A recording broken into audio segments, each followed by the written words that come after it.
Ako ang inyong Lolo Pael at ito ang aking kwento. Unang kwento, Berdugo sa Bukid. Kumusta naging biyahe mo, Manuel? Maigit hindi ka naligaw. Natawa naman si Manuel sa tinura ng ninong niya. Nagmano siya dito at yumakap. Hindi mangyayari yun, Nong. Kahit gaano katagal pa akong hindi umuwi dito, hindi ko malilimutan ng daan pabalik sa bayan kung saan ako isinilang at lumaki. Mabuti kung ganon. Ang dami na din kasing nagbago dito sa loob ng 5 taon eh. Oo nga, napansin ko nga din. Bukod sa dumami na yung mga kabahayan, medyo lumaki na din ang populasyon. Saka nakakamangha na sa bayan, Nung. Para na ding syudad pero malinis at maayos ha. Tama ka. O paano? Sa loob. Pinalinis ko na yung magiging kwarto mo. Maya-maya lang aalis na din ako ha. Naghihintay ang darling ko sa bahay dahil kanina pa akong umaga dito eh. Baka Armalite na maging hapunan ko pag nagkataon. Nakisabay naman siya sa pagtawa nito at tumango na din. Hindi pa rin kasi ito nagbabago. Puwela at palabiro pa rin. Maraming salamat po, Nong ha.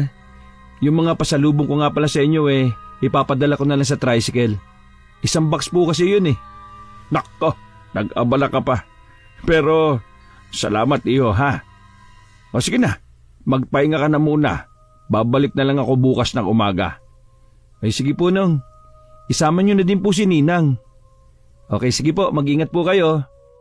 Pagod man sa mahabang biyahe ay hindi nagawang makatulog ni Manuel. Umakyat siya sa 2 palapag ng bahay at dun tinanaw ang malawak na palayang pag-aari niya. Sa loob lang ng ilang araw ay sisimulan na niya ang pamamahala doon. Hindi niya mapigilang ngumiti. Sa edad na 25 ay may pag-aari na siyang 2 ektaryang lupain. Napatingala siya sa langit at mariing ipinikit ang kanyang mga mata. Ay, kung nasaan ka man ngayon, Lolo Ismo, gusto ko malaman mo na iingatan at palalaguin ko yung lupaing ipinagkatiwala mo sa akin. Gabayan mo sana ako ha. Pinuno niya pa ng sariwang hangin ng dibdib bago pumasok sa loob. Kinuha niya mula sa mga papeles na dala ang blueprint ng farm plan na pinagawa niya pa sa kaibigang arkitekto. Muling napuno ng excitement ang puso niya. Hindi na siya nakapaghintay na makita sa realidad ang nasa blueprint na iyon. Kinabukasan, Iho, Manuel, narito ng almusal mo. Naalimpungatan si Manuel sa may hinang katok sa pintuan. Agad siyang tumayo at pupungas-pungas na binuksan ang pinto. Uy, Ninang, kayo pala. Nagdala kami ng almusal mo. Bumaba ka na lang sa sala ha. Tumango siya at ngumiti. Agad niyang inayos ang sarili at bumaba na dala ang blueprint. Napakaganda ng plano mong ito, Iho ha. Siguradong marami kang mabibigyan ng trabaho dito sa baryo natin. Kaya nga po, Nong masisipag at mapagkakatiwalaan naman po yung mga tao dito ngayon, di ba? Ay oo naman, Iho. Basta't patas ka sa kanila at tama ang pasahod na binibigay mo, makakaasa ka na magiging mabuti din sila sa'yo. Napatango-tango si Manuel. Ganon na ganon din kasi magpayo ang Lolo Ismo niya noon sa papa niya. Pati na din sa kanya at sa iba pa nilang kamag-anak. Likas yung mabait at matulungin, kaya naman maraming nagmamahal dito. Huwag po kayo mag-alala, Ninong. Lagi kong baon ang mga pangaral niyo na yan ni Lolo. Tama yan. Sigurado ko na gaya ng lolo mo, mamahalin at iingatan ka din ng mga taga-baryong ito. Basta't kapag may kailangan ka ha, sabihan mo lang kami ng ninang mo ha. Tumango siya at ngumiti sa mga ito.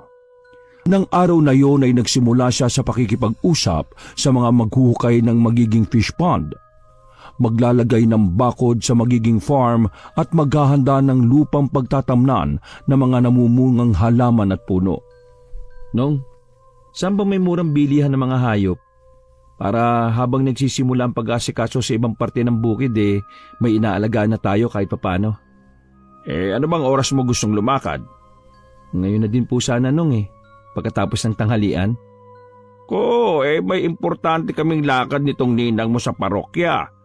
Pero, hayaan mo, pasasamahan na lang kita sa kinakapatid mo. Sa narinig ay agad na nangiti si Manuel. Sa isip niya ay inaasa niya na si Calixto ang tinutukoy nito. Tropa na kasi sila nito noong mga bata pa sila. Simula nga nang dumating siya ay hindi pa sila nakikita. Darling, baka pwede pag uwi mo papuntahin mo si Yana dito ha. Di ba't may kabat siya na nasa kabilang bayan na ngayon at maraming alagang hayop? Ay, sa pagkakaalam ko oo. Hayaan mo't sasabihan ko. O paano? Mauna na ako ha. Mag-aasikaso pa ako ng dadalhin nating donation Ay sige, susunod na lang ako. Teka, ang ibig niyo pong sabihin ay si Yana ang makakasama ko? Oo, bakit? Hanggang ngayon ba hindi pa rin kayo in good terms ng dalaga kong yon? Wala pa kasi si Calix Hindi ko ba nabanggit sa'yo na nasa barko na siya? Napailing si Manuel at namangha. Kahit kasi sa modernong panahon ngayon ay hindi niya nakasanayang magbukas palagi ng social media. Naboboring siya at nasasayangan sa oras kapag nakatutok lang sa cellphone. Mas gusto niyang kumikilos ang katawan niya at may natatapos na gawain sa maghapon. Mabuti naman po't natupad niya yung pangarap na maging seaman, no? Masaya ako para sa kanya. Kaya nga Uuwi yun siguro mga 3 months pa. O paano? Mukhang okay naman ang mga trabahador mo ngayon. Aalis na ako. Antay mo na lang si Yana ha. Tumango si Manuel kahit ang totoo ay ayaw niyang kasama ang babaeng yon. Amazon na kasi kahit ang impis-impis ng katawan. Wala sa sariling nahawakan niya ang balikat na may peklat ng saksak. Di pa ako nakakabawi sa iyo, manang Yana. Magandang opportunity na din to kung sakali. Napangisi siya sa naiisip. Pagkakuway, naligo na siya at nagbihis. Saktong kalalabas niya lang ng banyo nang bigla na lang pumasok si Yana sa kwarto niya. Nagkatitigan sila pero ang babae ay sinuri pa siya mula ulo hanggang paa.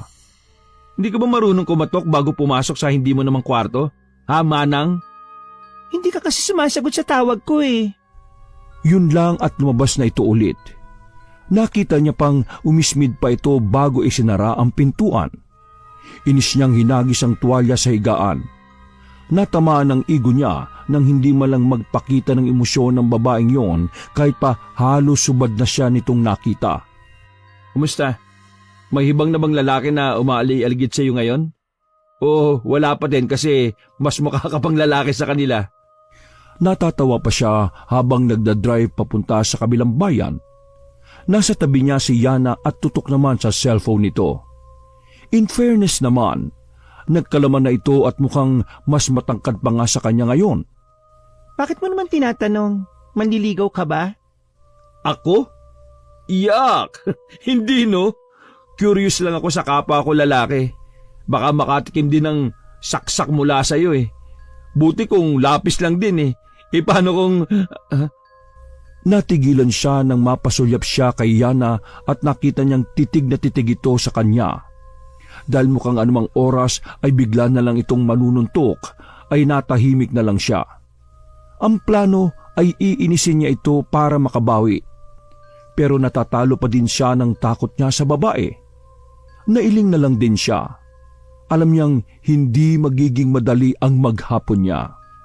Kinabukasan, nakahanap ba kayo ng gusto mong bilhin na hayop? Oho, ang dami po palang alaga nung kabats ni Yana, no? Marami ding ibinigay na dagdag sa akin lalo na sa mga manok at bibe. Kumusta naman? Hindi ba kayo naging aso't pusa ng anak ko? Hindi naman po nag-iingay ang pusa kapag hindi tumatahol ang aso nong. Natawa na lang si Cesar at nailing. Tahimik lang talaga si Yana. Ang ayaw nun kapag siya ang nagtatanong o tumatawag tapos walang sumasagot sa kanya. Naiinis yun. Napatango-tango ang binata. Kaya pala inakyat na siya nito sa kwarto niya kahapon. Ilang buwan lang ang nakalipas at nabuo na ni Manuel ang dapat gawin sa bukirin niya. nakahanap na din siya ng mga magsisimulang trabahador na mag-aalaga sa bawat parte ng bukid. Matapos ang 2 taon, ay masasabing successful ang naging plano niya. Nadagdagan na ang mga trabahador niya at nakakatulong na din siya sa mga kababaryo niya. Si Yana ang nagsilbi niyang manager at tagapasahod sa mga trabahador. Mahusay din ito sa pagbabudget at paghahawak ng pera. Unti-unti ay naging maayos ang samahan nilang dalawa. Malaking bagay na hindi ito gaya ng ibang tipikal na probinsyana na malambot ang ilong. Nirerespeto ito ng mga kalalakihan dahil sa masculine type na personalidad nito. Lalaki kumilos pero hindi mukhang mayabang. Grabe ka talaga, pre. Akalain mong kahit hinati mo pa sa 4 ang lupain mo kumikita ka pa din ng 6 digits sa isang buwan? Ano bang sikreto mo? Ituro mo naman sa akin, oh. Wala naman akong ibang sikreto, pre. Kundi maging hands-on lang sa lahat ng yan. Kailangan alam ko at nakikita ko yung nangyayari araw-araw. Saka, tamang pag-aalaga din sa mga trabahador. Bilib talaga ako sa'yo. Halos lahat na nga nang magsasaka dito sa atin sa'yo na yata gusto magtrabaho Napailing pa itong ngumingisi. Nakaramdam ng kakaiba si Manuel sa tono nito pero hindi niya yung binigyang pansin. Sa halip ay naglabas pa siya ng branded na alak at ibinigay yun kay Victor. Wow! Akin lang ba ito? O pre, para sa talaga yan. Huy, salamat. May masasyat ako sa bahay nito. Kalapit bukirin ni Manuel ang lupain naman ni Victor. Gets niya naman ito kung bakit medyo iba ang tono nito kanina. Pero sa pagkakaalam niya naman ay wala talaga itong maraming trabahador sa palayan nito. 2 nga lang ang nagtatrabaho para dito, katiwala pa. Madalas itong dumayo sa lupa niya once or twice a month para lang sumali sa inuman nila ng mga trabahador niya. Tuwing saurang kasi ay nililibre niya ng alak at pulutan ng mga magsasaka niya. Sa ganoong paraan man lang ay makaharap niya ang mga ito at makilala. Ayo nga pala, Manuel. May dumaan dito kanina Nagpapa-order ng scarecrow. Mura lang daw at may promo pa, ha? Ang sabi ko bumalik na lang bukas kapag nandito ka. Magtataniman na naman ng palay. Alam kong kakailanganin mo yung mga yon. Naku, mabuti po't nabanggit nyo, Nong. Wala na kasi akong oras gumawa ng ganun Anihan na din kasi ng mga isda, gulay at iba pang prutas. Tapos magpapalit na naman ng bagong punla. Sabi, babalik daw bukas. Mukhang matibay naman yung pagkakagawa. Tingnan mo na lang bukas. Sige po, maraming salamat po, Nong.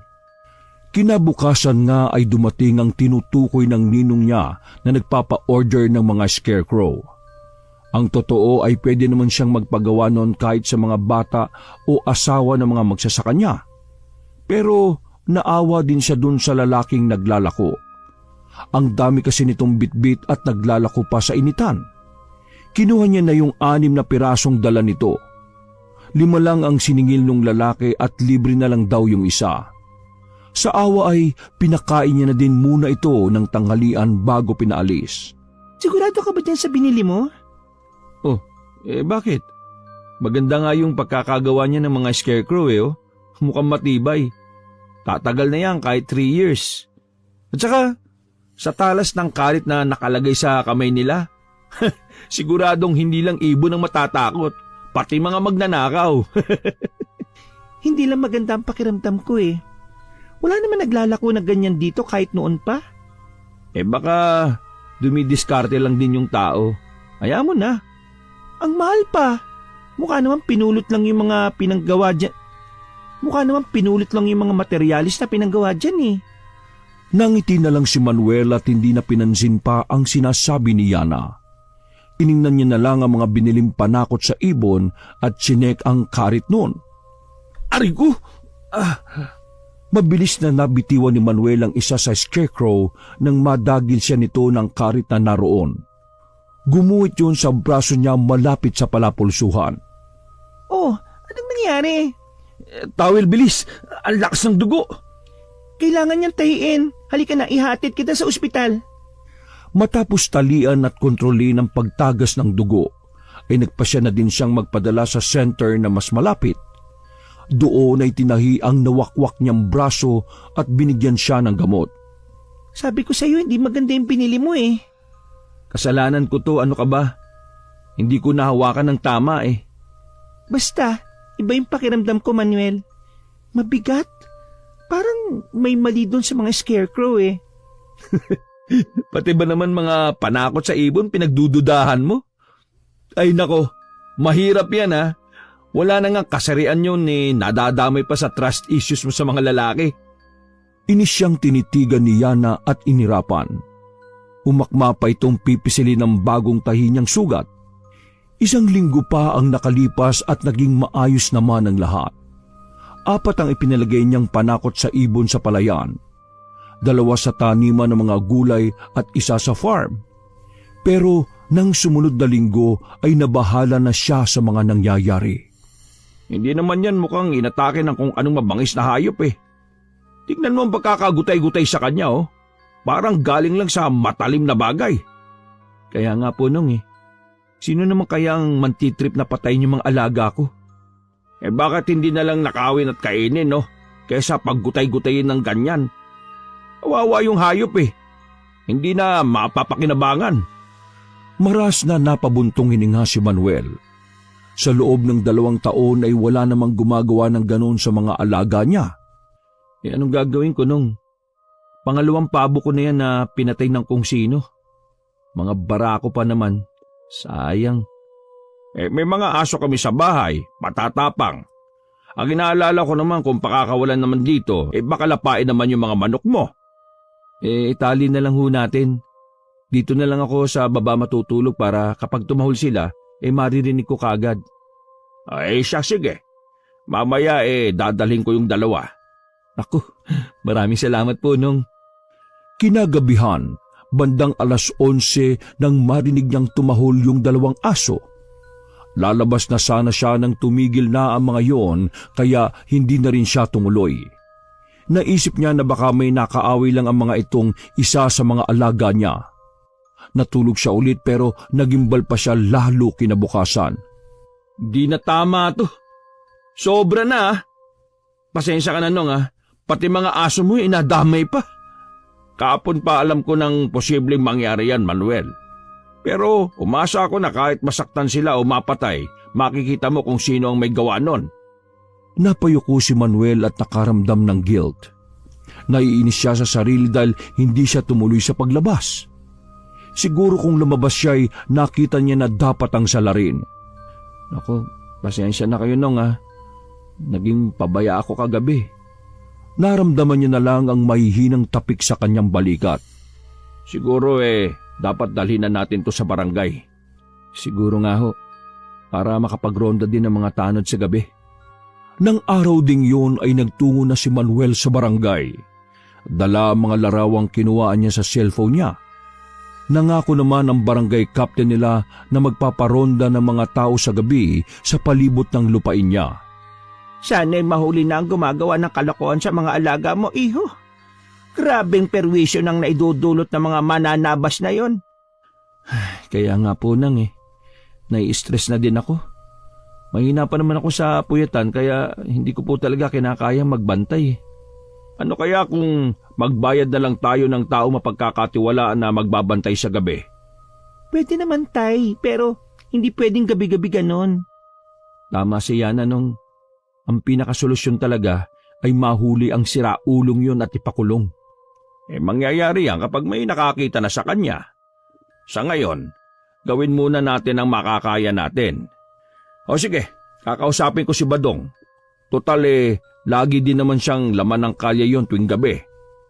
Dito na lang siya tumambay para magbantay. Okay, sige po nung. Salamat na marami ano na lang ang gagawin ko kung wala kayo? Ay nako, ikaw na bata ka Para ka namang ibang tao. Pamilya ka na namin. Saka nangako ko kay Ismong kagabayan kita hanggat kaya ko. Dahil gabi na, kaya pinasya nilang bukas na kakausapin ang magbabantay. Nang gabing yun ay walang nagawa si Manuel kung hindi ang magbantay sa farm. 10:00 nang pumasok siya sa bahay para magtimpla ng kape. Pagbalik niya ay nagulat siya dahil nag-iingay na noon ng mga kambing niya. Nang mag-ilaw siya sa kulungan ng mga ito ay nakahandusay na sa lapag ang buntis na inahin. Maraming sugat ang katawan nito. Nangingisay dahil sa dugong sumisirit pa mula sa laslas nitong leeg. Hindi. Ako naman oh. Nabitiwan niya ang hawak-hawak na tasa ng kape. Patakbo niya yung nilapitan at agad na diniinan ng leeg para sana pigilan ang pagdaloy ng dugo doon. Pero huli na siya. Mabilis na nawala ng buhay ang kanyang alaga. Hindi niya napigilang maiyak. Galit siyang tumayo at iginala ang paningin sa paligid. Demonyo! Demonyo ka kung sino ka man! Lumabas ka't ako harapin mo! Sisiguraduhin kong papatay kita at dudurugin sa mga kamay ko! Pero walang naging pagkilos sa paligid. Nang mapasulyap siya sa malapit na scarecrow, nang ilawan niya ito ay nakita niyang may mga talisik ng dugo ang katawan nito. Nangunot ang noon niya at nilapitan yun. Pagdating doon ay napansin niya pa ang mga tulo ng dugo sa ilalim ng kinalalagyan nito. Ha? Imposible naman na... Inis siyang napabuga ng hangin. Maari kasing talsik lang yun ng dugo nung kambing kanina. Habang nagbabantay ay kinatay niya na rin ng tuluyan yung namatay na kambing. Inilibing niya na din ang anak nito na nasa tiyan pa. Kinabukasan. Oh, anong nangyari? Ulo ba yun nung inahin na kambing? Hindi ko na din alam. Pakiramdam ko nasa paligid lang yung pumapatay sa mga alaga natin . Nagbabantay at naghihintay ng pagkakataong umatake. Anong ibig mong sabihin, Manuel? Na narito lang sa paligid ang mananabas na yon? Ha? Sa palagay ko ho. Kasi pumasok lang ako sandali kagabi para magtimpla ng kape. Pero pagbalik ko laslas na yung liig ng buntis na kambing. Wala ka bang nakita na kahit na ano? Umiling siya sa napabuntong hininga. May mga katanungan din siya simula pa kagabi na hanggang ngayon ay hindi niya mabigyan ng paliwanag. Hayaan mo, ngayong gabi kumuha na ako ng 2 bantay para sa farm. Para may kasalitan ng isa kapag inaantok. Sa narinig ay nakahinga na ng maluwag si Manuel. Wala pa din kasi siyang tulog simula kagabi kaya sumasakit na ang ulo niya. Mukhang wala ka pang tulog mula kagabi Ay sige na, ako nang bahala dito. Magpahinga ka ng maayos at huwag ka nang mamroblema, ha? Maraming salamat, Ninong. Ay nako, kailangan ko lang po talagang makatulog. Sakit ang ulo ko Ikaw talaga, puro ka na lang pasalamat. Ay, oo nga pala, baka mag-overtime ang mga trabador sa maisa na. Kailangan na kasing anihin lahat yun Pagkatapos ipapalinis ko na din para bukas magbubungkal na ulit ng lupa. Sige po, kayo na pong bahala nung. Yung ulo nga pala nung kambing, ibigay niyo lang sa mga mag-overtime ha. Pampulutan nila. Sige po, pasok na po ako sa kwarto. Siya, sige. Nakatulog naman siya na maayos. Dahil alauna na din ng hapon bago siya nakatulog ay hindi niya namalayang gabi na. Naalimpungatan lang siya dahil sa mga sigawang nanggagaling sa labas. Napabalikwas siya ng bangon at tumakbong pababa sa unang palabag ng kubo niya. Inakala niyang baka may nasusunog na. Exaggerated kasi ang sigawan. Halo-halo yun at parang may takot na takot. Pagbukas pa lamang niya ng pintuan, ay sinalubong na siya agad ng mga trabahador niya. Dumiretso ang mga ito sa pagpasok na animoy takot na takot. Wala nang ang pakialam ang mga ito kahit nababangga pa siya. Teka, ano bang nangyayari sa inyo Sa kanya lang napansin na may mga sugat ang iba. May isa pa na malala ang hiwa sa pisngi at dibdib. May mga sugat kayo? Agad niyang kinuha ang cellphone na tinawagan ng barangay para magpadala ng ambulansya. Nang madala na ang mga trabahador na sugatan sa ospital, ay sumunod din siya kaagad. Ano daw? Yung scarecrow ang umatake sa kanila? Ay, teka nga muna. Lasing na yata talaga kagabi mga yun eh. Yun na nga din ho ang iniisip ko nung eh. Baka sila-sila lang din ang nagkaasaran at nagkasakitan. Tama, hindi malabo. Pero para sisihin nila yung nananahimik na panakot sa ibon, na alam naman natin pare-parehas na walang buhay eh, hindi kaya nagdodroga na din yung mga yun, Manuel? Napakibit balikat na lang siya. Ayaw naman niyang husgahan ng mga ito dahil sa tinagal-tagal na magkakasama sila ay naging maayos naman ang samahan nila. Maayos din silang magtrabaho at mababait. Hindi naman po siguro nung. Pero, hayaan niyo po. Mas pag-iigihan ko pa yung pagsubaybay sa kanila. Nga lang yung iba lalo na si Kulot na may malalang tama, hindi na daw babalik hanggat nakadisplay yung mga scarecrow eh. Ganun ba? Talagang natroma ang batang yun ah. Nakita niya pang nanahimik ang ninong niya. Malayo ang tanaw nito. Nasa malawak yung kabukiran. May nabanggit siya na sa akin nung bagong kuha mo pa lang yung mga yan, Manuel. Hindi ko pala nabanggit sa iyo na malakas ang intuition ng batang yun tungkol sa mga negatibong bagay. Negatibong bagay po? Gaya ho ng ano? Noong pangalawang sampa ni Calixto sa barko, pinigilan siya ni Yana. Umiyak pa nga yun at naglumuhod sa kapatid niyang huwag nang tumuloy eh. Ayun, awa ng Diyos nakinig naman ng kaibigan mo. Biruin mong kinabukasan nabalitaan namin na lumubog daw yung barko na dapat sana sasakyan ni Calixto. Walang nakaligtas sa mga sakay. Nangilabot si Manuel sa narinig. Pinapaniwalaan niya itong 100%. Sa kanya naalala ang paulit-ulit na bilin ni Yana sa kanya na isauli ang mga scarecrow. Ganun pa man ay napailing pa rin siya. Sabihin na po natin na napigil nga ni Yana ang dapat sana'y pagkawala ni Calixto. Ano naman po yung kinalaman nun sa mga scarecrow na yon, Ninong? Ikaw na din po nagsabi, walang buhay yon at imposibleng magkaroon dahil kugun lang naman talaga yun at kahoy. Hindi ko rin may paliwanag May parte lang sa akin na gustong makinig sa anak ko, Manuel. Hindi na siya nakakibo. Nung araw na yon ay pinuntahan niya sa nagsisilbing opisina nito si Yana. Gaya ng dati ay busy ito sa pagsusulat ng mga payslip lalo't paparating na ang katapusan ng buwan. Kumatok siya sa nakabukas namang pintuan. Pwede ba tayong mag-usap? Sige, pasok ka. Tungkol ba yan sa nangyayari sa farm at sa mga trabahador kagabi? Nasamid siya bago tumango. Ibinaba ni Yana ang hawak na ballpen at tinitigan siya. Bakit? Kung sasabihin ko ba na may kinalaman yung mga scarecrow sa mga nangyari, maniniwala ka? Hindi siya nakakibo. Kung siya lang, hindi talaga siya maniniwala. Bigyan mo ako ng sapat na basihan para sisihin ang walang buhay ng mga scarecrow na yon sa lahat ng mga nangyayari dito. Hindi ko kasi maintindihan Manuel, hindi lahat ng nangyayari sa mundong ito hahanapan mo ng eksplenasyon. May mga bagay lang talagang hindi kayang ipaliwanag maski ng science. Napailing si Manuel. Kung ang gusto lang ni Yana ay maniwala siya ng walang ebidensya, hindi niya talaga magagawa. Ang inaasahan niya sana ay bibigyan siya nito ng mga bagay na pwedeng kumonekta sa mga nangyayari at sa scarecrow. Pero maging ito ay hindi alam kung paano ipapaliwanag yon.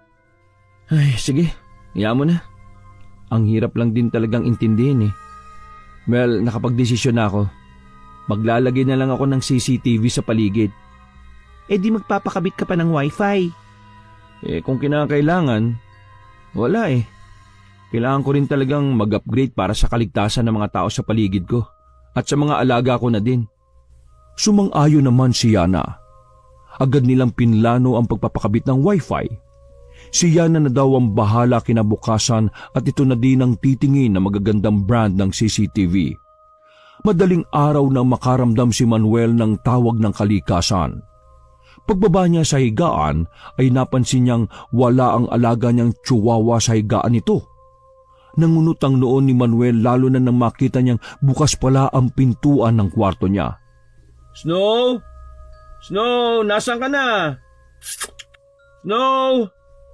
pero walang lumalapit sa kanya. Nag-aalala na siya. Pagbaba niya sa unang palapag ay mas nagimbal pa siya nang makita ang malaking pagkakabukas ng main door. Hindi! Snow! Snow! Pero parang nawala na talaga ang alaga niya. Dali-dali siyang bumalik sa taas at kinuha ang flashlight niya. Hindi niya maipaliwanag ang kabang nararamdaman niya ng sandaling yun. Sa palayan siya unang nagtungo dahil yun ang tapat ng bahay niya. Snow! Nasaan ka ba? Andito si Daddy! Snow! Nakailang ikot na siya ay hindi niya pa rin ito mahanap.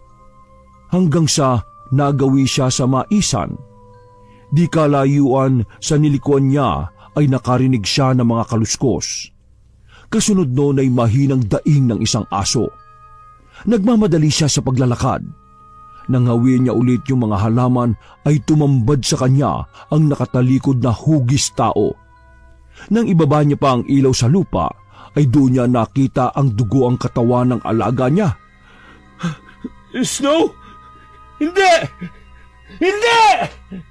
Saka walang pag-aalinlangan niyang sinugod ang nilalang na pumapatay dito. Parang una naman itong bumagsak sa lapag kasabay niya. Sa kanya napagtanto isa yung scarecrow. Naihagis niya yun at halos wasakin. May dugo pa sa karit na nasa kamay noon kaya hindi pwedeng namamalikmata lang siya kanina. Anong nangyari, Manuel? Oh, pinagkukuha mo yung mga scarecrow? Anong gagawin mo? Teka, si Snow ba yung... Tumango si Manuel habang nakayukyuk pa din sa walang buhay na katawan ng alaga niya. Anong nangyari? Ikinuwento niya dito ang nangyari. Hindi makapaniwala ang ninong niya pero dahil sa kanya na din nagmula, kinilabutan talaga ito habang nakatingin sa mga scarecrow. Sinunog yung lahat ni Manuel habang yung mga karit ay ibinalot niya ng mahigpit sa isang tela. Dadaling ko po bukas tong mga to sa nagpapanday para lusawin bago ko itapon. Mahirap na. Baka may sa demonyo mga ito. Maging siya ay bigla na lang nagka-anxiety sa mga bagay-bagay. May kaibigang albularyo si Yana. Baka matulungan ka nun. Mag-usap kayo. Kinabukasan ay kinausap nga niya si Yana. Ito na mismo ang nagsabing papupuntay nito ang kaibigan doon upang matingnan ang lugar niya. Kinahapunan ay isang matandang lalaking bulag ang kasama ni Yana nang bumalik doon. Iginala lang nito ang matanda sa buong bahay at tinawakan din ang kamay ni Manuel. Labis na inggit. Yun ang dahilan kung bakit ka pinadalhan ng mananabas, Manuel. Nais ng taong yon na bumagsak ka at katakutan ng lugar mong ito. At nasisiguro ko na hindi siya titigil hanggat hindi ka gumagapang sa lupa. Hindi inaasahan ni Manuel ang mga sinabi nito. Sa loob ng ilang taon ay wala naman siyang naging kaaway. Gaya ng lolo niya ay mahal na din siya ng mga taga roon dahil marami na din talaga siyang natulungan. Kakilala mo ito, iho. Nakakainuman mo. Simula ngayon ay huwag ka basta magtitiwala. May lalapit sa iyo para alukin ka ng pagkain o inumin. Wag na wag mong kakainin. Dahil baka sa susunod, ikaw na mismo ang maging mananabas. Hindi po ko papayag, Lolo Badong. Kung kinakailangang unahan ko na siya, gagawin ko. May magagawa po ba ako kung sakali? Handa po ako magbayad ng kahit magkano. Magantihan ko lang ang taong yun. Bakit? Kilala mo na ba kung sino siya? Hindi pa ho. Pero bukas makikilala ko siya. Hindi ako titigil hanggat hindi ko nalalaman kung sino siya. Kung ganon bumalik ka na lang sa akin kapag nakapagpasya ka na at kung sigurado ka na talaga. Nang araw ding yun ay nagsimulang mag-imbestiga si Manuel. Katwiran niya ay walang silbi ang yaman niya kung hindi niya yun gagamitin para makamit ang hustisya na nararapat para sa kanya. Nasukol niya yung lalaking nagbenta sa kanya ng scarecrow. Nung una ay todo deny pa ito. Hanggang sa bigyan niya ito ng assurance na walang mangyayaring masama dito. Bukod pa doon ay binigyan niya ito ng maayos na pangkabuhayan. Doon na ito lumuhod sa harap niya at umamin sa lahat ng nalalaman nito. Pag-uwi niya ng gabi ay inabutan niya si Victor sa bahay niya. Kausap ito ni Yana. O pre, anong atin? Nandiyan ka na pala, Manuel. Yayayay sana kita ng inuman eh. Kung hindi mo na itatanong, birthday ko kasi ngayon eh. Tiningnan niya ang dala nitong bote. Hindi nga nagkamali si Badong. Talagang hindi ito titigil hanggat hindi siya nasisira. Nginitian niya ang lalaki saka ito tinapik sa balikat.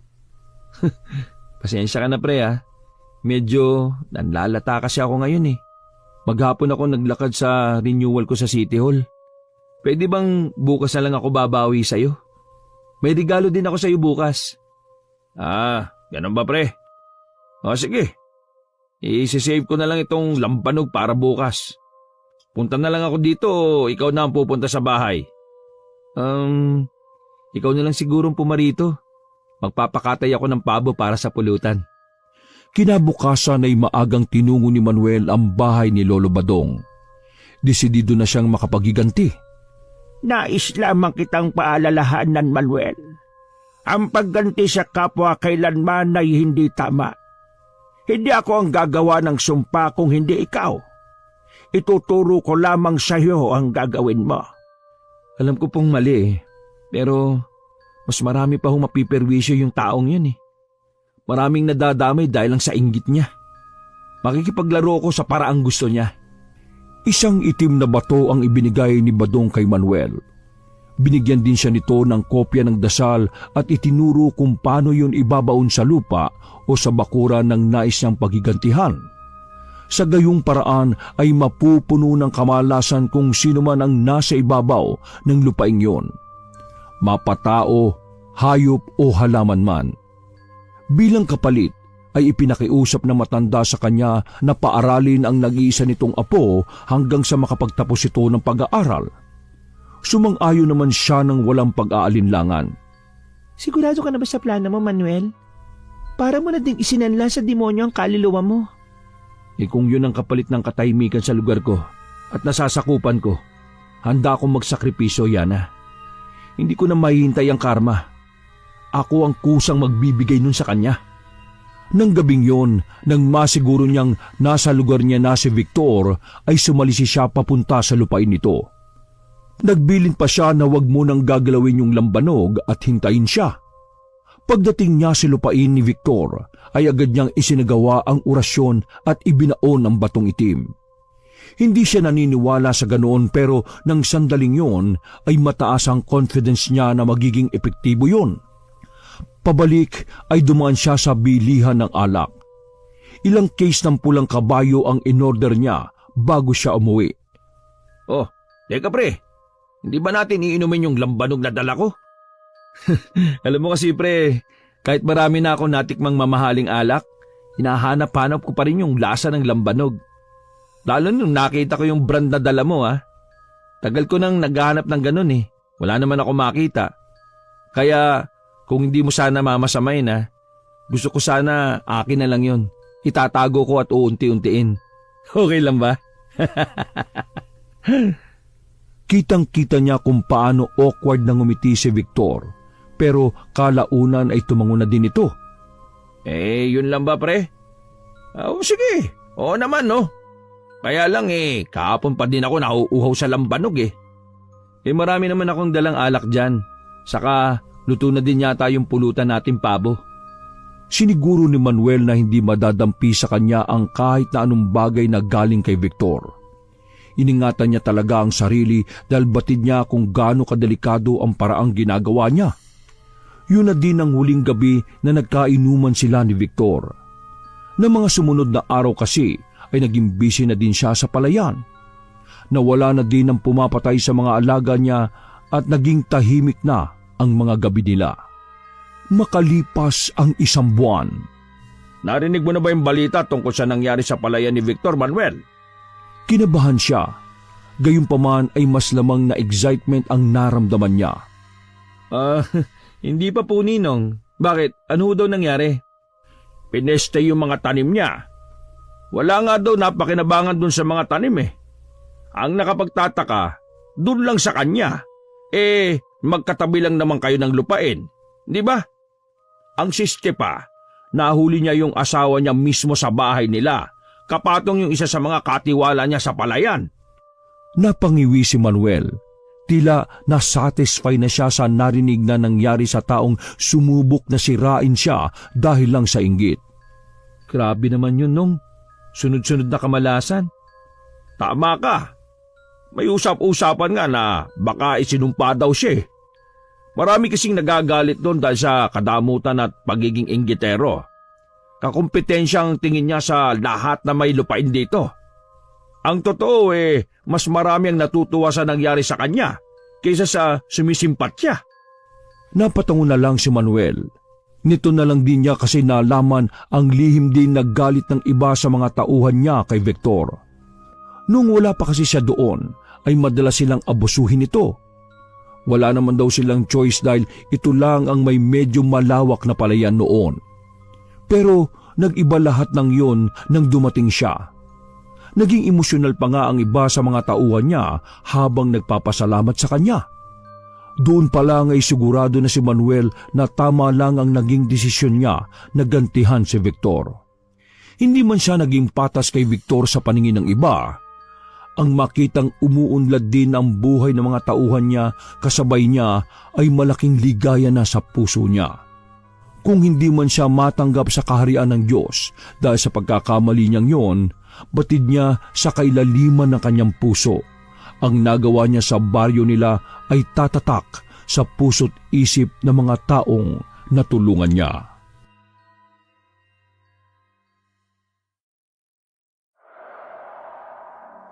O kumusta? May nahuli ka ba? Malilit pa po, tay. Yung iba naman po, aquarium fish lang. Wala na din po kasing coral sa lugar na to eh. Baka siguro dapat lumipat tayo ng lugar. Ay ganun ba? O siya sige. Halika na, umakyat ka na at magpahinga. Hapon na din at malamig na talaga. Tinan mo nga yung labi mo, kulay itim na. Sumampa na si Buboy sa maliit na bangkang hiniram lang nila sa tiyuhin niya at nagtabing ng tuwalya. Nanginginig man ay hindi napalitan noon ang kagustuhan niyang makapag-uwi maski ng isang pirasong isda. Pwede na nila yung sabawan at pagsalusaluhang 4 kung sakali. Doon muna tayo sa kabilang banda, tay. Baka may makuha ko doon kahit isa lang. Wala nagpalaba kay nanay ngayon eh. Kaya kailangan natin ng ulam. Kaya mo pa ba ha? Opo. Kapag nasa ilalim naman ako, hindi naman malamig na eh. Ikaw bahala. Basta mag-iingat ka ha. Kapag hindi mo na kaya, umahon ka na at umuwi na tayo. May asin pa naman sa bahay at konting bigas eh. Pwede naman nating ilugaw yung para ngayong gabi. Pero hindi nagpatinag si Buboy. Malakas ang kutob niya na makakakuha siya ng isda ng araw na yon. At hindi naman siya nagkamali. Isang medyo malaking loro ang nakuha niya kaya naman umahon na siya. Napakahusay mo talaga bata ka. Napakasarap naman ang hapunan natin ngayon. Ay nako, salamat anak ha. Paano na lang kami kung wala ka? Kaya talaga tayo. Ito nga lang pong may tutulong ko sa inyo ni nanay eh. Tsaka paalang naman po ang wala sa inyo. Marami pa kayong magagawa. Ngumiti naman ito sa kanya at tumango. O paano? Pwede naman tayong umuwi ha. Lalo kung ginutom dyan sa huli mo eh. Sige po, tara na po. Nalalamig na rin tuloy ako eh. Nagtawanan pa sila habang nagsasagwan papunta sa Pampang. Medyo malayo na sila nang may marinig silang pagsabog.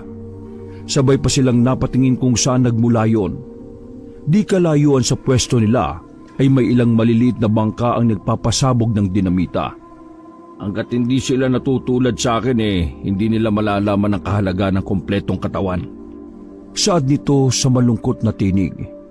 Si Buboy naman ay hindi napigilan ng sariling sulyapan ng putol na mga paa ng ama. Mabutit hanggang tuhod lamang ang naputol doon. Nagagawa pa din itong makapaglakad. Nga lang ay hindi na talaga nito kinakayang lumangoy. Sinisira din nila yung mga corals tay eh. Kaya nga wala nang mahuling isda dito. Idagdag mo pa yung mga moro-ami na yan.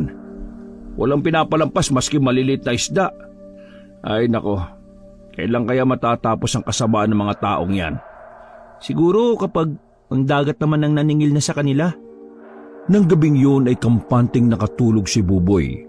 Busog ang sikmura at wala nang ibang iisipin kung hindi ang magpahinga. Bukas ay maaga na lang siyang sasabak sa pamamana nang sa gayon ay makarami siya. Kung suswertehin ay makakabenta pa siya at makakaroon ng baon sa pagpasok ng Lunes. Ang aga mo naman magyaya sa dagat, boy. Ano ba yung balat mo? Balat ng buhaya at hindi ka nilalamig? Kailangan ko kasing makarami. Sana ikaw din. Di ba kailangan mo ng pera? Oo, pero pambili lang naman ng Valentine's gift dun sa nililigawan ko eh. Kahit na, dapat porsigido ka. Paano ka sasagutin nun kung sa Valentine's wala ka maski isang regalo? Di wala. Tsaka, bakit ba napunta sa akin ng topic? Hindi mo ako mapipilit lumusong sa dagat ng ganito kaaga, no? Sige na, hindi na. Basta diyan ka na lang muna. Tingnan mo to. Hindi pa nga ako nakakapagkape man lang eh. Ang arte. Yan lang yung bahay niyo oh. Naiiling na lang si Buboy habang papalusong sa dagat. Totoong napakalamig ng umagang yon. Medyo malakas pa ang hangin pero tinitibayan niya ang balat. Hindi niya na lang iniisip na malamig nang sa gayon ay makapagsimula na siya. Wala pa kasing nagdidinamitan ng ganon kaaga. Walang mambubulabog sa mga isda. Dala na lang kita ng kape! Tumango naman siya at nag-thumbs up. Pumikit siya at kinondisyon ng sarili. Unti-unti niyang nilubog ang katawan sa dagat hanggang sa sumisisid na siya sa batuhan. Kapag walang nakikitang isda, ay mga tahong o kaya ay talaba ang pinag-iinitan niyang kuhain. Sa unang lubog ay puro tahong lang ang dala niya paakyat. Sabi sa'yo, wala nang isda masyado dyan eh. Doon tayo dapat sa likod ng malaking bato na yun oh. Itinuro nito ang nasa dulo ng pampang. May mataas na batuhan kasi doon. At ni minsan ay hindi pa nila nagawang tawirin. Bukod sa delikado ay matutulis din ang mga batong nadadaanan bago makatawid sa kabila. Kailan mo balak puntaan? Delikado daw dyan, di ba? Malalim at naglalaki ng bato sa ilalim. Huwag ka munang maniwala hanggat hindi pa natin nakikita. Ikaw talaga oh. Mamaya sinasabi lang yun para hindi talaga puntaan ng tao eh. Malamang may dahilan. Baka dahil ayaw nilang madamay pa yung lugar na yun sa sinisira ng ilang mangingisda dito. Napakibit balikat si Lando. Sakalang naalala ni Buboy, nagdidinamita nga din pala ang tatay ng kaibigan niya at dilihim yun sa lahat. Sorry ah. Ayos lang. Totoo naman ang sinasabi mo eh. Ayoko din naman na ginagawa ni tata yun. Pero sino ba ako, di ba? Anak niya lang ako eh. Nakikitira at nakikisama pa sa bahay niya kaya wala akong boses dun. Ganun talaga. Ang importante, hindi ka gumagaya sa gawain niyang mali. Nginitian niya pa ang kaibigan at tinapik ito sa balikat. O ayan, sumisikat na ang araw. Subukan natin dun sa likod ng bato. Alanganing tumango si Buboy. Pero sa likod ng isip niya ay excited siyang makita kung ano ang naroon. May tsinelas naman silang suot. Nagdodoble ingat na lang siguro sila. Hindi ko naisip na kailangan pala natin mag-ala gagamboy dito. Sobrang hirap pala tawirin. Paano kung pabalik na tayo? Hindi ba tayo pwedeng dumaan sa dagat?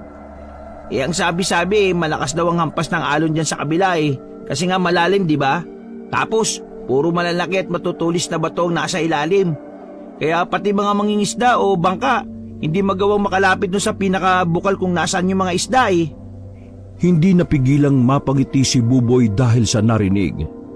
Kahit papaano pala ay may paraan ng kalikasan para gumawa ng lugar na hindi kayang pasukin basta-basta ng kung sino lang. Kung ganun ba't pupuntahan pa natin? Hindi rin naman pala tayo makakapangisda doon. Titingnan lang natin kung totoo. Ano? Magpapakahirap tayo para sa walang kasiguraduhang pagkain? Ayos lang yan, ganun talaga no? Minsan, kailangan natin i-explore ang pilit na tinatago sa atin. Malay mo naman, worth it pala, di ba? Napailing na lang si Buboy. Hindi kasi siya ganun mag-isip. Para sa kanya, ang bawat pawis at lakas na inuubos niya para sa isang desisyon dapat ay may magiging magandang bunga. Ayaw niyang nagsasayang lang ng lakas para sa walang kasiguraduhang bagay. Mahalaga sa kanya ang nakatabi niyang lakas. Yung kasi ang magsisilbi niyang gasolina para makapaganap ulit ng makakain para sa pamilya niya. Oo nga pala, nag-aalap ng bagong manlalaro sa basketball yung barangay natin ha. Baka gusto mo sumali.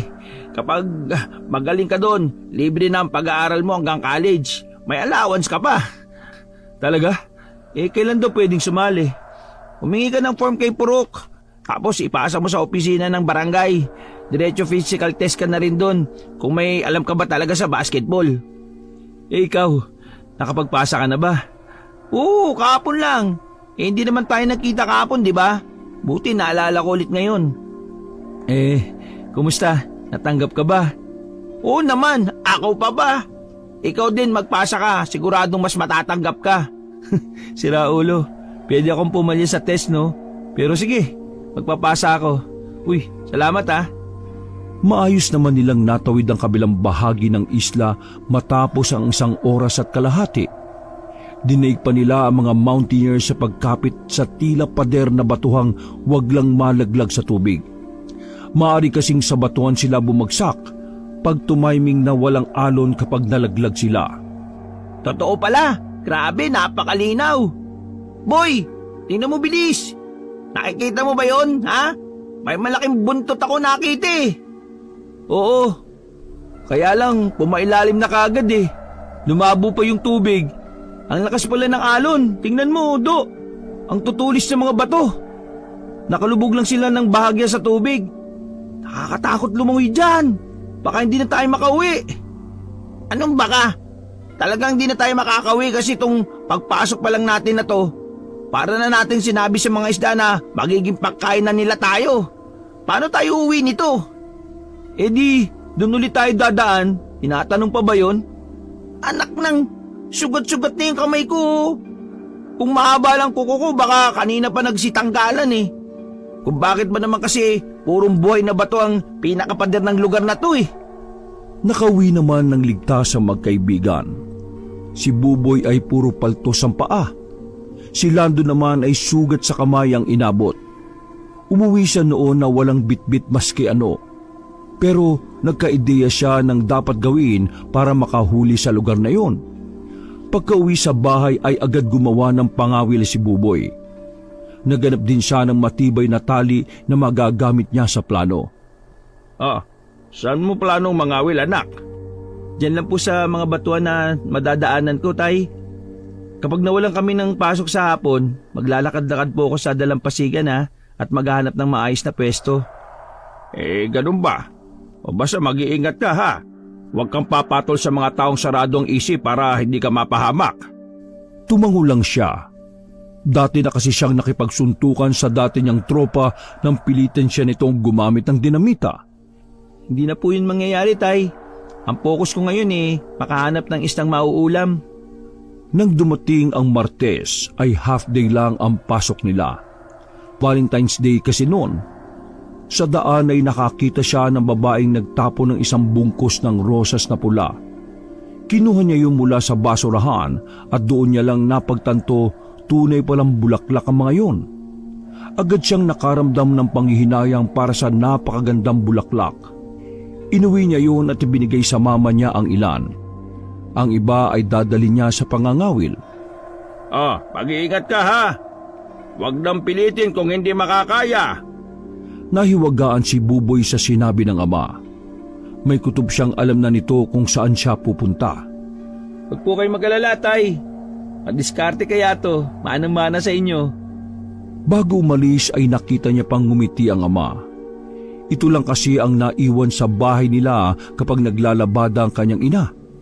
Ang kapatid niya namang grade 6 ay nasa eskwelahan pa din. Sa buhanginan pa lang ay inakyat na ni Buboy ang mataas na bato. Napansin niya kasing maayos ang daan sa ibabaw noon. Nahirapan man ay nagtagumpay pa din siya sa huli. Sa taas ay may patusok na bato kung saan niya itinali ang matibay na lubid. Yun na ang gagamitin niya tuwing aakyat siya doon. Sa taas ay maayos siyang nakapaglakad hanggang sa makahanap siya ng maayos na pwesto kung saan niya pwedeng ilaglag ang pangawil niya. Habang nakaupo ay inilabas niya ang hawak na bulaklak ng rosas. Inisa-isa niya ang petal noon at hinagis sa tubig. Pakiramdam niya ay nililigawan niya kung sino man ang Diyos o Diyosa ng karagatan para pagbigyan siya nito kahit isang isda lang. May nakakarinig ba sa akin dyan? Ako na humingi ng tawad sa mga nagawa ng kababaryo ko, ha? Ako, kahit isang isdang malaki lang ho, ayos na. Saka siya napangiti sa sarili at nailing. Nagkakalat lang siya sa dagat. Itatabi niya na sana ang hawak na rosas nang bigla na lang may umahon sa harapan niya. Ay Diyos, ang isda! Sino ka? Pero hindi nagsalita ang magandang babae. Tila hindi nito alintana ang may kalakasang alon doon. Ulo lang nito ang nakalutang sa tubig at matamang nakatitig sa kanya. Paano ka napunta dyan, miss? At saka... Pilit niyang inaaninag ang kabuuan nito sa ilalim pero hindi niya makita. Paano mo nagagawang lumangoy sa mabatong lugar na to, ha? Alika, umaon ka at baka malunod ka dyan. Hindi niya maikubli ang pag-aalala pero hindi nag-aangat ng kamay ang babae. Sa halip ay isang malaking tuna ang dala nito at iniabot yun sa kanya. Buhay pa yun dahil gumagalaw pa. Ha? Ano to? Huli mo? Pero sa halip na sagutin siya ay bigla na lang nitong inagaw ang hawak niyang bulaklak. Ngumiti ang babae at tinamoy pa ang bulaklak. Mangha namang napalingon si Buboy sa isdang hawak niya nang kumislot ulit iyon. Ang galing mo naman, Mangho. Ha? Asan na yun? Pero wala nang umahon mula sa kung saan. Pati yung mga petals kanina na nasa tubig ay wala na din. Nangyari? Sino ba yun? Napuno man ng pagtataka ang isip ay hindi yun nagawang takpan ng excitement na nararamdaman niya ng mga sandaling yon. Pwede niya kasing maibenta mula sa 1 hanggang 2,000 yung bitbit niyang tuna. Kahit papaano ay nakakasurvive na siya ng hanggang 2 linggo doon. Pwedeng hindi muna maglabada ang nanay niya kahit ilang araw. Aba, ang laki niya anak ah. Saan mo nahuli yan? Diyan lang po sa mga batuan, tay. Ibibenta ko po ito sa palengke para may pera tayo. Nakita niyang seryoso ang mukha ng ama. Ni hindi to na-excite man lang kahit nung nakita nito ang dala niyang isda.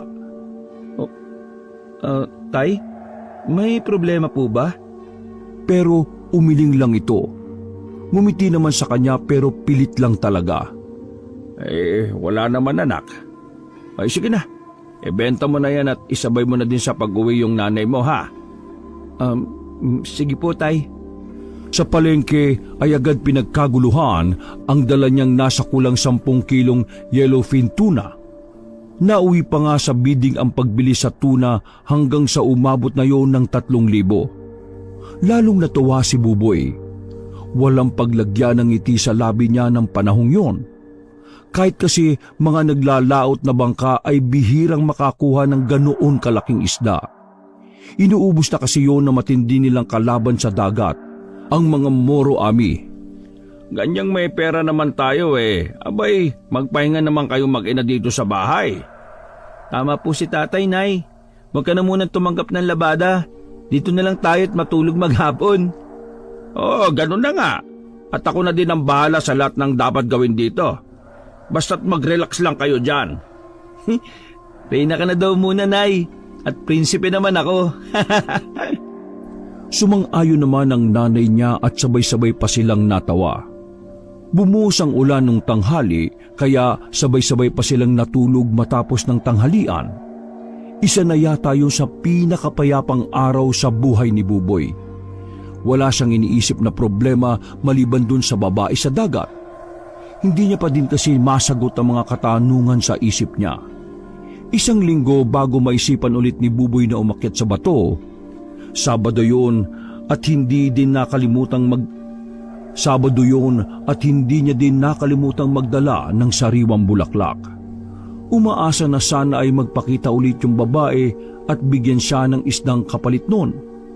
Gaya ng ginawa niya dati, naghulog siya ng ilang pirasong petal sa tubig.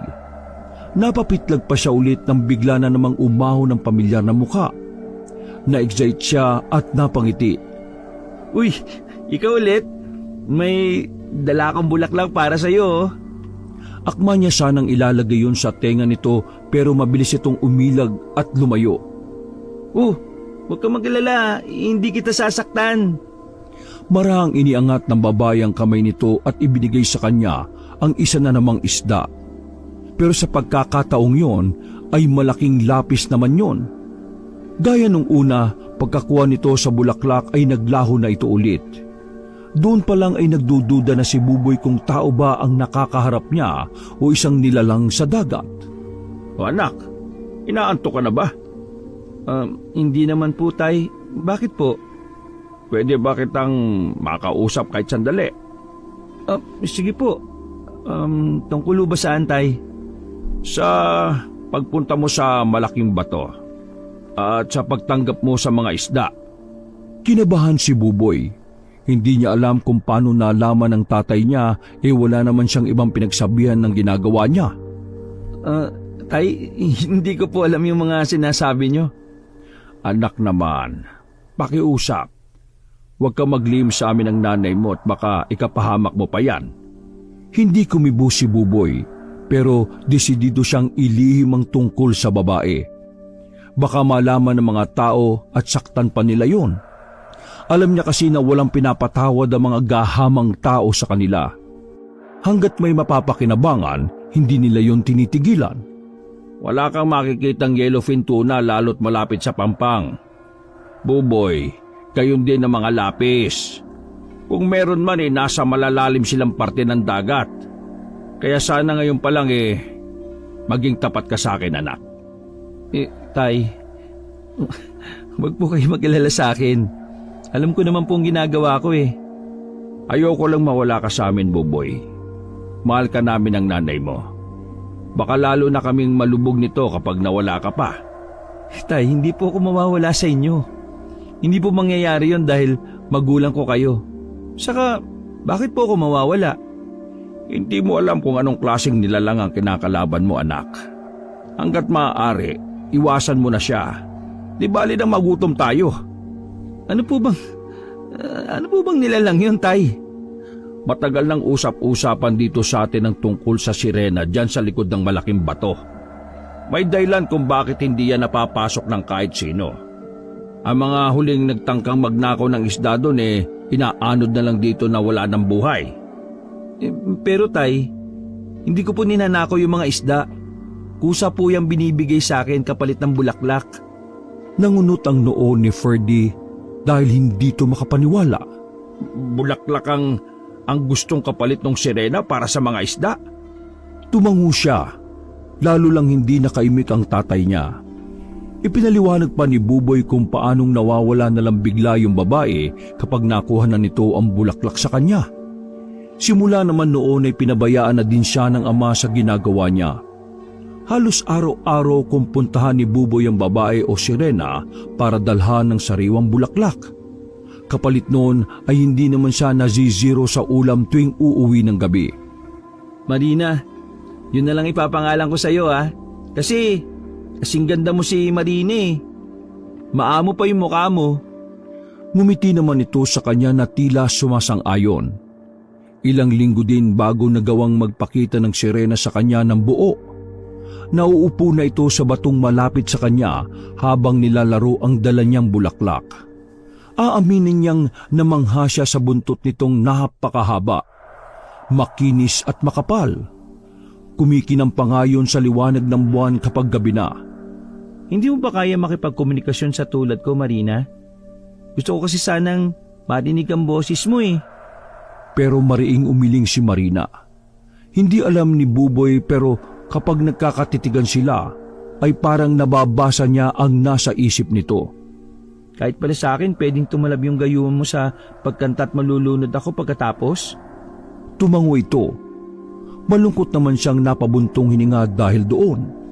Simula noon ay hindi na niya ito pinilit na magsalita pa. Bagya din kasi siyang kinakabahan na kayang-kaya pala siya nitong lunurin anumang oras nito gustuhin. Ilang taon ang matuling lumipas. Naging malalim pa ang pagkakaibigan ni Marina at Buboy. Malaking tulong ang naibigay ng Serena sa pamilya ni Buboy. Kontento na sana siya sa kung anong meron siya nang magsimula na naman si Lando sa pambubuyo sa kanya. Mukhang trip na trip ka ni Isabel, pare. Hindi mo ba napapansin? Panay ang ngiti at pakyut sa'yo, yo. Kung ako yan, nakko, hindi ko na pakakawalan pa. Diligaw mo na kasi, pare. Bakit ba kinokontrol mo pa yung sarili mo? Kung sa akin lang may gusto yan talaga, nako, yari yan. Kaso, sa'yo nga nagpapapansin eh. Hindi naman ako ganun ka-cheap, no, para ipagpilitan yung sarili ko. Hindi yan.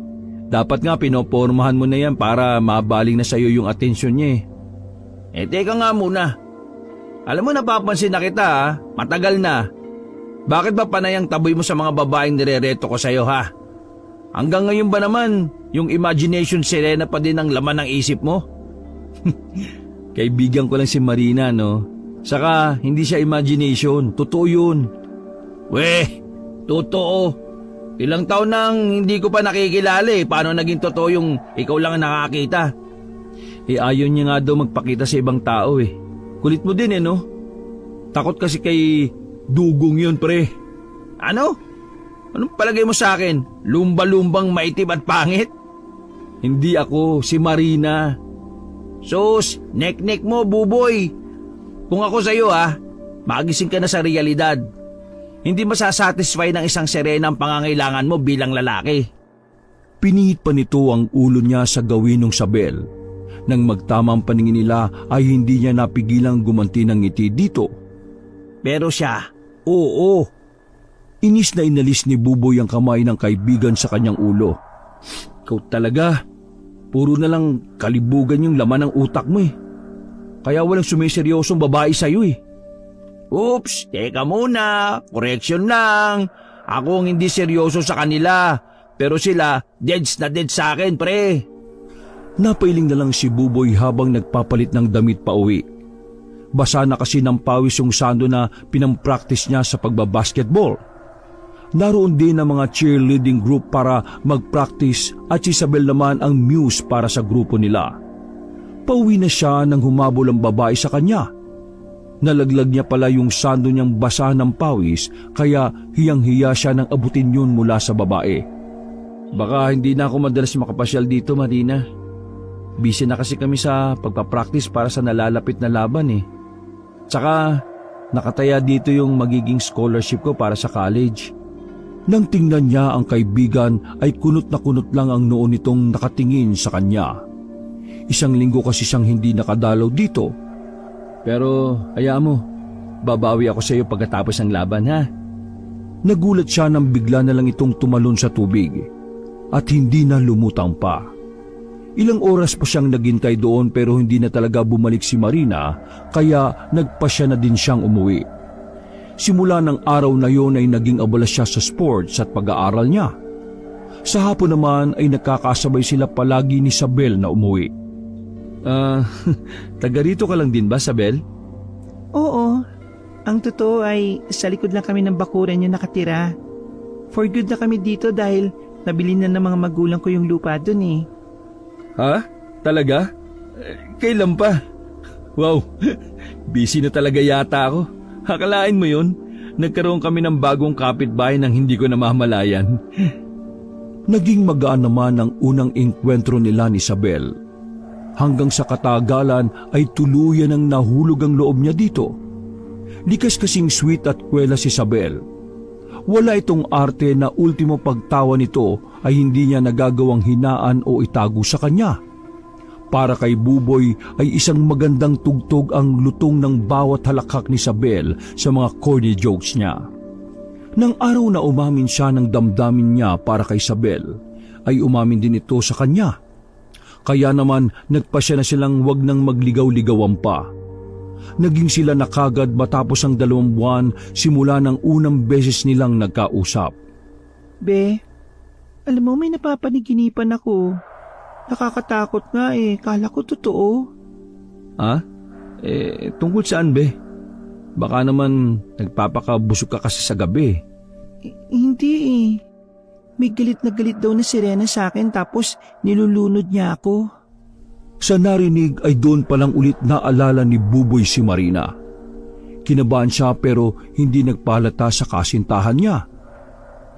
Be, panaginip lang yun. Mawawala din yun, ha? Sige na, huwag ka magpupuyat mamaya, ha?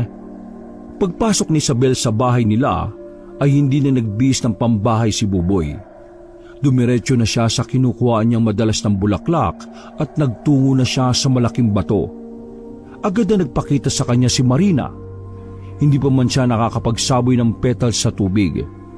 Nagulat pa siya nang bigla na lang itong yumakap sa kanya ng napakahigpit. Gumanti naman siya at marang hinaplos ang hubad na likuran nito. Marina, pasensya ka na ha.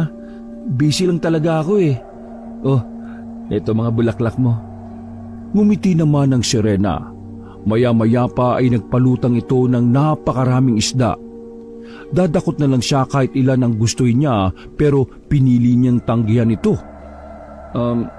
Hindi ko na kailangan ng mga isda ngayon, Marina eh. Pero huwag ka mag-alala, dadalan pa rin kita ng mga bulaklak palagi. Sana lang sana huwag mong guluhin si Isabel sa panaginip niya. Hindi ka naman niya kilala eh. Tsaka mahal ko siya. Hindi kumibo ang nilalang. Sa halip ay nilumukos nito sa paladang hawak na bulaklak at ibinato yun sa kanya. Agad din nagsipulasan ng mga isda kasabay ni Marina. Naiwan na namang mag-isa doon si Buboy. Pero nang mga sandaling yon ay nakahinga na siya ng maluwag. Kinagabihan ay hindi niya inaasahan ang pagdating ng napakalakas na ulan. Sinabayan pa yon ng malakas na hangin, kulog at kidlat. Halika na! Bilisan niyo! Yung importanteng mga dokumento lang ang bitbitin niyo! Lumikas na tayo! Iba ang pakiramdam ko sa bagyong ito! Hindi ito normal! Galit na galit! Sa narinig ay nakaramdam ng guilt si Buboy. May parte kasi sa kanya ang naniniwala na si Marina ang may kagagawan ng malakas na bagyong yon. Batid niyang masama ang loob nito dahil sa mga nasabi niya kanina. Bago pa tuluyang sumakay sa rescue ng barangay ay tinungo niya din ang pamilya ni Isabel sa kabilang bahay. Pinilit niya ang mga itong lumikas din. Mabuti na lang at nakinig ang mga ito sa kanya at nagpadala sa isang eskwelahan. Kinabukasan, Diyos ko po, sinasabi ko na nga ba? nagkalat ang debris ng mga bahay na winasak ng malalaking alon. Pumailan lang din sa buong paligid ang iyakan ng mga pamilyang nawalan ng mga mahal sa buhay dahil sa pagkalunod. Hindi, sobra-sobra naman paniningil ito. Pati mga inosenteng batay nadamay. Kapag naggalit ang inang kalikasan, wala itong sasambahin maski bagong panganak na sanggol anak. Mawawalan siya ng awa sa oras na ubusin natin ang pasensya niya. Halos mapalood si Buboy sa basang lupa. Hindi niya matingnan lahat ng mga gamit na mahalaga sa kanya. Lubog yun sa putik at halos walang natira. Hayaan mo na. Mabubuo naman natin ulit ang tahanan natin. Ang importante, buhay tayo, buong pamilya. Tumango na lang siya at nagpunas na ng luha. Pagbalik nila sa evacuation center ay nagkwento na naman si Isabel sa kanya. Ganoon pa din daw ang laman ng panaginip niya at mas tumitindi pa ang galit ng sirena sa kanya doon. Dahil sa mga naririnig at nangyayari ng panahong yon, pinili ni Buboy na umamin na kay Isabel. Sinabi niya ang lahat pero wala siyang narinig na panlalait mula sa kasintahan. Sa halip ay naniniwala daw ito sa kanya dahil ito mismo ay nakakaranas ng pagpapahirap mula sa sirenang yon. Basta huwag kang susuko ah. Magtutulungan tayo malampasan to. Tumango na din ng humihikbing si Buboy. Lalong napalakas ng sinabi ni Isabel ang puso't isipan niya. Salamat, Bea. Salamat at hindi mo ko hinusgahan o nilait man lang. Mahal na mahal kita. I love you too, babe. Magpakatatag ka, ha? Nandito lang ako. Pero 1 linggo pa ang lumipas ay hindi niya na halos makilala ang kasintahan. Namayat ito ng husto. Hindi na ito makausap ng maayos. Magulang ni Isabel ang nagsabi sa kanya na parang nagkaroon na daw ito ng trauma sa pagtulog at hindi nila alam ang dahilan kung bakit. Nang wala na sa tapat niya ang mga magulang ni Isabel, ay napahagulgul na din siya ng iyak. 1 linggo kasi silang nagtayo ulit ng bagong bahay sa dati nilang pwesto. Gabing-gabi na kung sila ay matapos at maaga na naman silang nagsisimula kinabukasan. Hindi ko mapapalampas to, Marina. Hindi ka na nagiging patas. Hindi mo pwedeng idamay ang babaeng pinakamamahal ko sa galit mo sa akin. Ako dapat ang pinahihirapan mo at hindi si Isabel. Nang umuwi siya ay agad niyang binitbit ang kinakailangan. Kung ikamamatay niya man ang mangyayari ay maluwag niya yung tatanggapin sa puso niya. Alam niya din namang umaasa sa kanya si Marina kahit alam nito ang totoo na kaibigan lang talaga ang tingin niya dito. Marina! Narito na ako! Ako na lang ang kuhain mo! Ako na lang ang pahirapan mo! Tutal, ako lang naman ang may kasalanan sa iyo eh. Nakahanda na akong sumama sa iyo. Nasaan ka na? Mula sa bandang dulo ng batuhan ay lumitaw si Marina. Nakangiti ito habang tinatawag siya. Ilang beses napalunok si Buboy bago humakbang. Basta't mangako ka sa akin na titigilan mo na si Isabel. Mangako ka! Nakangiti pa din itong tumango kaya naman pikit matang tumalon si Buboy sa nagngangalit na dagat. Buong linggong malakas ang hangin at alon sa dagat. Ni walang makapangisda maski na isa. Sa ilalim ay naramdaman niya kung paano siya yakapin ni Marina. Yun ang pagkakataong hinihintay niya. Hinawakan niya ng mahigpitang hawak na sibat at isinaksak yon sa likuran ng sirena. Bagamat humigpit lang din ang yakap sa kanya. Hindi niya inaasang ito pa mismo ang magdidi ng sibat hanggang sa tumagos yun hanggang sa tiyan niya. Magkasabay silang napabuga ng dugo sa tubig. Maya-maya pa ay kusa na ding bumitaw sa kanya ang walang buhay na katawan ni Marina. Habang papulutang siya sa ibabaw kasamang sibat na nasa tiyan niya, si Marina naman ay mabilis na bumulusok pa ilalim. Hanggang sa tuluyan ng nagdilim ang lahat kay Buboy. Nurse! Nurse! Bilisan niyo! Nakita kong gumagalaw ang mga daliri ng anak ko!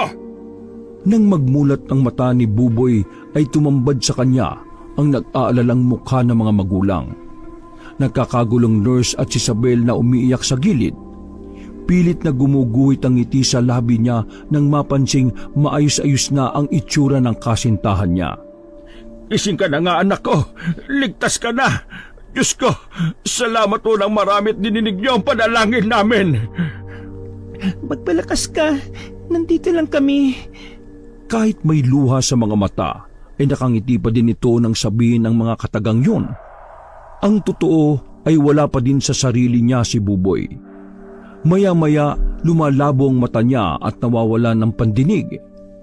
Para siyang radyo na nagkakaroon dili ng signal. Gayunpaman ay isa lang ang batid niya, na nabuhay siya pagkatapos na nangyari, na nasa ospital siya at ligtas na. Nang tuluyang lumakas ay nakalabas na din siya ng ospital. Nalaman pa niya na milagro daw talaga ang pagkakaligtas niya. Mula sa nagngangalit na dagat hanggang sa sibat na tumama sa kanya dahil walang natamaang major organs yun sa loob. Hindi na din nananaginip pa si Isabel ng tungkol sa sirena, kaya naman bumalik na din sa normal ang buhay nila. Beach wedding? Oo naman oh. Kahit saan mo gusto, be. Basta't maikasal ako sa'yo. Kahit sa tuktok pa ng bundok, sasama ako. Ay naku, ang dami mong sinasabi. Bigla ka naging clingy. Nakakayakin na tatay at nanay oh. Ano ka ba? Pagkatapos kong muntik mamatay? Aba, wala na akong sasayanging oras na makasama ko kayo, no? Susulitin ko na hanggat naaabot ko pa kayo at nayayakap. Lalo ka na, be. Sarap namang amoy ng kilikili mo. Maasim na't masarap. Yak! Ikaw talaga napakapilyo. Matapos ang 6 na buwan na preparasyon, ay naidaos ng maayos ang kasal ni Buboy at Sabel sa dagat. Ngunit bago tuluyang lisanin ni Buboy ang lugar na yon, ay muli siyang bumalik sa malaking bato, sa lugar kung saan sila madalas tumatambay ni Marina noon. Hindi ko na nagawang magpasalamat sa iyo, Marina. Sana kahit sa maikling panahon na nagkasama tayo napasaya kita. Maraming salamat sa lahat Hinding-hindi kita malilimutan. Patawarin mo sana ako sa mga nagawa ko na nasaktan kita at napaasa. Pagsisisihan ko yon habang buhay. Paalam sa iyo, Marina. Wakas! Ako ang inyong lolo Pael.